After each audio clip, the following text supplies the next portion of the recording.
What up with it, y'all? It's Coffee. Tapping back in, man, and this Diddy-ish, it seems to really be going down. Pause. You feel me? Like, not just because it's a Diddy overload in the news, right? But if you really connect the dots, follow it all the way back, or if you were around back in that era coming up, paying attention to the things that were going on, it more and more feels like it's Diddy's time to face the music, and he doesn't really want to. He's on this ego trip, almost on like a God complex type level. Y'all feel what I'm saying? Like, you really gotta follow the signs, connect the dots, and y'all see what it is. Like, cause it's not just if you see something overloaded in the news, just take that for what it is always. Sometimes things can be tricky, but in this Diddy situation, man, I really feel like he's about to be indicted by the feds within 6 to 8 months, and possibly, as I've been saying in other videos, meet Uncle Rico, if you feel me. Real talk, Diddy just seems to be a power tripping creep, almost worshiping himself as a false idol. But check it out, there's a lot going on. Keep up with me, hit them comments, and let's check out what a someone who knows the process very well, knows all the ins and outs, intricacies of the federal justice system. See what she's saying about all this. Former federal prosecutor Katie Cherkasky joins me now. Katie, do you think Diddy's going to get subpoenaed individually pretty soon? I think the walls are absolutely closing in. This is a full-scale, not just interstate, but international investigation. So clearly it's been coordinated for some time. The subpoenas for his flight records and bank records specifically named him. So he hasn't been given a target letter yet. Typically that will come closer to when a grand jury and indictment decision would be pending. But I would anticipate they're on the road down that path. It does seem to be a sex trafficking investigation. If you look at all of the subpoenas going out to these chartered flights, even possibly commercial airlines. Tell us about these witnesses. I mean, you heard from a former bodyguard. He's willing to testify. Oh, absolutely. There's a lot of people in his very inner circle who have turned on him. Now, the question is whether the feds can corroborate their statements. Of course, his defense team is going to attack them for having motives to lie, making a money grab. But clearly, when you have so many people from so many different areas of his life and not necessarily any evidence of collusion between them, that starts to become a very weak defense. You heard the former bodyguard say that Diddy was snitch. He was talking to the FBI. He was a confidential informant. Does that stack up to you when you read about all of these allegations that he was basically untouchable and had local law enforcement in his back pocket? It does seem like the feds are late to this party. It seems like it's been known for a very long time what Diddy was involved in and what types of criminal allegations have been floating out there for years. So it wouldn't surprise me if he may have been used as an informant in some particular cases in the past. I don't know if that would have gotten him protection from all of these other allegations, but informants have gone down all the time. I mean, even if you're working for the cops, you're not immune from being turned on by them at some point in the future. So both can be true at the same time. Also hearing about these CEOs of these record labels. I mean, these are guys that are at the highest level of the recording industry. And they're alleged to have sponsored these parties filled with underage girls, laced drinks. Everything was videotaped. We're not hearing a lot about their names, but this has to probably be scaring the heck out of the entire music industry. There have been attempts to get all of the footage, all of these records. We don't even know who they've interviewed up to this point. And it kind of strikes me as interesting that while we've been talking a lot about the racketeering cases or alleged racketeering cases against Trump and those defendants, this actually sounds like a legitimate racketeering case if what these people are saying are true. Charges, that's exactly what they're looking into.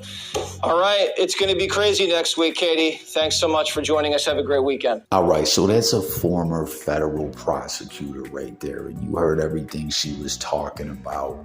Target letters should be coming formally from the feds to Diddy, letting them know you are the target of a federal investigation.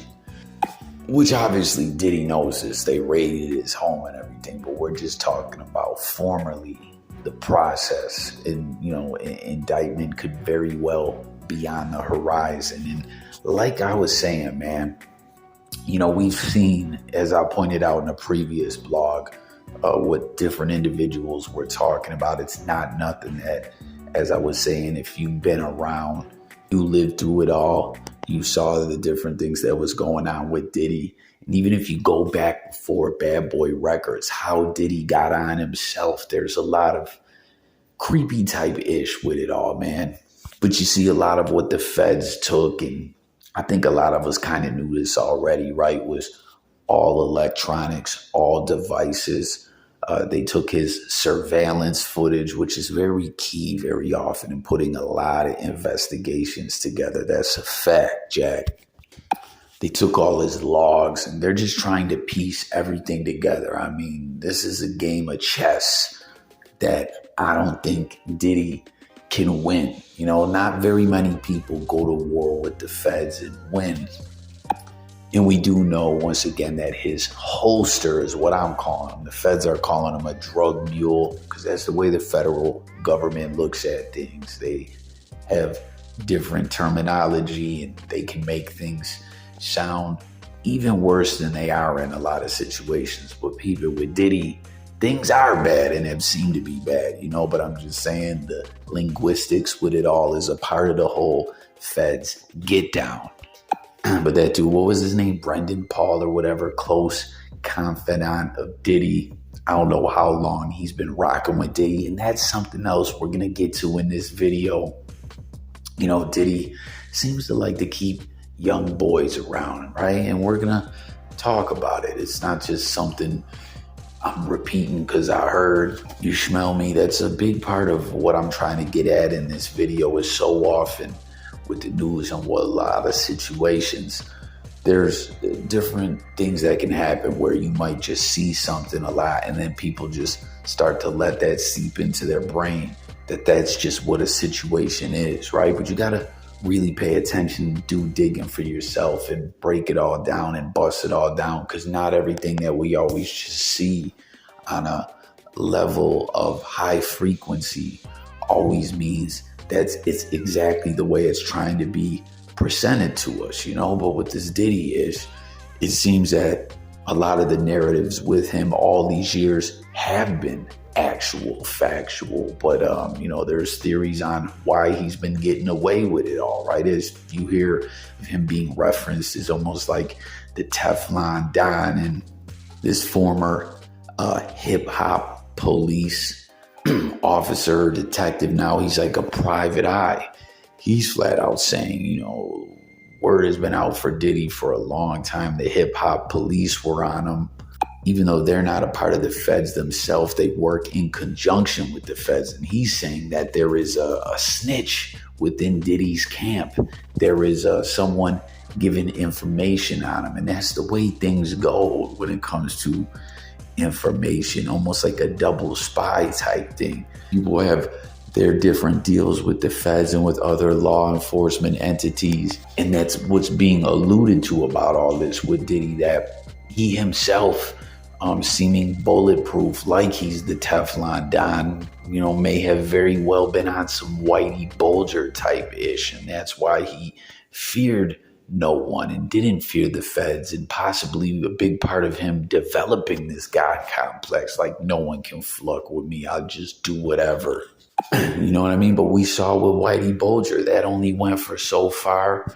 And when there was a wrap for that, that was it. Whitey would have been locked away a long, long time ago, but the one dude gave him a tip like, hey, it's all gone bad. They're going to come get your ass, man. And he fled. And it's so crazy all those years later when they caught up with Whitey Bulger. He was watching a Boston Celtics game at a sports bar out on like the West Coast or something. They could never find Whitey Bulger. Where is he? Argentina, Brazil, Indonesia or something, where when it comes to extraditing someone in some of those places, like it's tricky, or some places they don't know. He's out on the West Coast watching the Boston Celtics try to win an NBA championship. Now back to talking about Diddy's holster, drug mule, whatever you want to call him. We saw he posted bail. He owned up to having the drugs right when they got knocked, the weed candy and the youter, the yayo, the Scarface, Chi gotta get the yayo, and bail was posted and everything. But the feds definitely want to flip that guy. Now initially, for him to own up to what it is and follow the script, as I'm sure him and Diddy had this strategically planned out for a long time, everything is going to plan. But if they can really get to him and really extend to him like, yo, a RICO is coming, it's imminent, or some other kind of serious federal case, a lot of cats can't stand up to the heat when it comes to that. So I don't know, can they flip him? Will they flip him? Tap in and comment and let me know what y'all think about it. But Diddy's legal team, his attorneys, his kids, everyone is making these statements like, it ain't nothing. This is bullish. This is just, people playing into talk and gossip. But you hear that lady there, she's a federal prosecutor. She did this for many years. She's laying out the blueprint of what exactly is happening right now. And I'm telling y'all, an indictment is imminent. It's gonna happen. Word is he's got someone in his camp that's snitching on him.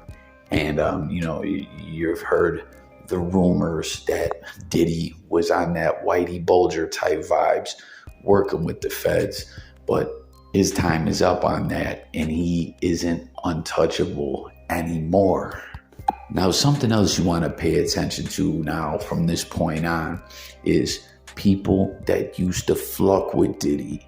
How do they react? And I'm not just saying a lot of the people who are boisterous and speak out or are in media like Mace. We've seen him say some things. And I'm not saying just because Mace is doing media and he likes to catch headlines now that you can't pay attention to anything he says. I'm saying pay attention to anything anyone who used to fuck with Diddy says. But like for example, something that's interesting is this Aubrey O'Day of Danity Kane, right? She's said some things like that about Diddy before, but she's not the type to really hog the limelight or always saying some bold things. She said some things before, but I'm just saying it's not her style to just jump out the woodwork all the time, talking her talk. And in the midst and in the wake of all this stuff with the raids and everything, she said, you reap what you sow. She got biblical with it, and it's like we hear of that going on with her.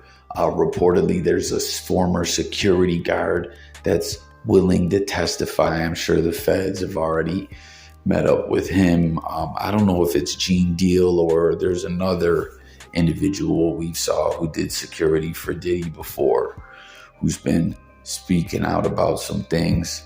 But I tell you, this next stuff we're fixing to get into right now is where it gets extra creepy. I mean, all this ish with Diddy, with a lot of this actual ish, is pretty twisted, pretty disturbing and bizarre and sick and all that. And something else I want to point out too real quick before we roll this next clip. Do y'all remember a couple years ago where it was being highly speculated and Diddy was even alluding to it to himself that he was going to make some kind of big announcement, and it was clear something was going on with him, and word was that he was going to come out of the closet. Do y'all remember that? This 2, maybe 3 years ago, right? Brother Love had something that he had to open up about. In the end, it didn't happen, right? I'm really wondering now if back then someone was going to expose him with some ish where he had to face the music, but he ended up paying, whatever the smoking gun was, whether it was a video or pictures or something like that about him swinging both ways, being a switch hitter. He paid that person or did what he had to do to keep that all hidden. Let me know if y'all remember that in the comments, but let's get into this next clip. I moved to New York City and I lived with Sean Puffy Combs for a year. That's the crazy thing. Now, that was L.A. Reid's idea, right? We're sending you New over York to City. something called Puffy Flavor Camp. There you go. To learn Flavor Camp? Yeah, that's what it was called. And you're going to go to Puff Daddy's. He's gonna In the 90s, do you understand what that's like? Puffy's place was like just filled with chicks and orgying like nonstop, right? No, not really. Come on. But hey, it was curious. I got a chance to see some things. Yeah, but you were 13. What were you I saying? went there to see the lifestyle, Right. and I saw it, and it was, but I don't know if I could indulge and understand what I was even looking at. It was pretty wild. So nobody tried to, some woman didn't come along. I didn't say that. Okay. I didn't say that. What I did say is that there were very curious things taking place, and I didn't necessarily understand it. Biggie Smalls was there. Biggie Smalls was there. Lil' Kim, Craig Mack. All these people are hanging around. Yeah, man. Faith Evans, And your Jodeci, parents were Mary J. okay? Blige. They didn't know nothing about this shit. Oh. I was having a good time. You know what I mean? Does he have you doing any chores? Are you doing dishes at all? I mean, to keep you humble somewhat? Or are you just like, could you stay up till 4 a.m. with them and party? I mean, I could. I actually stayed up longer than them. And do you have money? What's going on? I mean, I had like per diem. I had like, What like a living. life. Yeah, it's pretty crazy. 14 years old. You're a dad now. Would you ever send your kid to Puffy Camp? Hell no. All right, so think about that, how weird that is, right? We've heard about Diddy and Usher, and we saw that recent video with him from talking to Justin Bieber when Bieber was super young, and it came off real creepy, almost on some grooming like type vibes. But this is super weird, man. This was back in 2016. Usher sits down with Howard Stern, and Usher's now what, 40-something? Diddy's like 54, so I think he's 10 years Usher's senior, 10 years older than him. And back when Usher comes into the game, different ages are being put out there, 13, 14, 15. He signs with LaFace Records, L.A. Reid, who has had quite a bit of allegations against himself, if you will. And I know, like, you should never judge a book by its cover, and that's a fact. But at the same time, some motherfuckers have, it's not just that look, but that aura about them in a creepy way, man. If y'all know what I'm talking about, tap in and comment. Like, it almost is on like a spiritual level, letting you know, yo, that motherfucker is a demon. Like, he's into some weird demonry, and that's what I'm saying about L.A. Reid. And again, it's a whole nother story, but really go back into Diddy's story, how Diddy really got on in the record game. Clyde Davis and Andre Harrell and all that. It's pretty twisted, sick-ish. But Usher is a young boy, and L.A. Reid's like, let me go send him to work with Diddy. Let him go to Puffy's Flavor Camp. What a weird name that is. And I don't even know if that was a thing he did regularly. If it was sounding pretty sick and twisted, or just some name that they came up with to run game on and convince Usher's mom that we got to send him out there with Diddy to live with Diddy, who's in his 20s back then, a grown-ass man hanging out with the 13, 14-year-old boy. And you heard flat out what Usher said. He saw some things. Diddy exposed it to some ish that makes him uncomfortable to talk about to this day. And he flat out answered plain and simple, hell no, when Stern asked him, would you send your own kid to Puffy's camp? Hell no. Like, think about it, y'all. It seems pretty plain and simple to me. Usher pretty much admitted a grown-ass Diddy exposed a young underage boy, Usher, to things of actual nature. Sounds to me like some more grooming type ish. Like L.A. Reid and Diddy had this whole plan cooked up to send an underage boy into the lion's den or something like that. It's so disturbing to think about. Yo, someone holler at Skinny from the 9, right? He's a straight buster, walking L clown, has took so many L's in the music industry, and just his image has just been of a total fraud. And he's done all kinds of cornball antics, like he might as well go move in a house with the Island Boys and stream with them. That's how much of a goofy he is. He's currently trying to jock King Yella, who got exposed for snitching recently. Like he's all on some King Yella's nuts. Pause, right? But he was signed by Reid, LaFace Records, which was a pretty prominent label. Babyface was over there. He's the other half of the name. Reid / Babyface equals LaFace Records, and that company is dissolved. But he's still in the music industry, and he's the one that signed Skinny from the Nine. Like, someone needs to ask Skinny from the Nine, what kind of ish was Reid on, man? Was there some weird grooming type ish going on? Like, keep it a buck, Skinny from the Nine. And I'm sure he'll do the interview. Someone out there that has the platform and can offer him a payday or just some more exposure. I'm sure he'll do it because he has nothing going on. He is a walking clown, a walking L. But real talk, peep how that all sounds, how Reid was like, Diddy's the guy for this, to break Usher into the game, and whatever weird plan they had going on. Like I said, if you really follow all the signs from the beginning of Diddy getting into the music game to now, the way he's treated people, artists, females, dudes, trying to keep young boys around him, even Shine. Like, I'm not saying Shine was super young, but when Shine was coming up, as we know, Shine's father is the prime minister of Belize, but his mother and the father didn't have a good relationship, and he was estranged from his father. He's in Belize now, with political aspirations and all that. That's another story. But Diddy convinced the mom to let Shine basically come live with him. I don't know how old Shine was, but it was another situation where they were running game on mothers to take young boys away from the mom and let Diddy school them to everything. It's bizarre, And y'all heard exactly how Usher spoke of it. That does not sound like the kind of environment a child should be around, or the kind of environment that a grown man would have a child around if they're any type of upstanding, normal individual.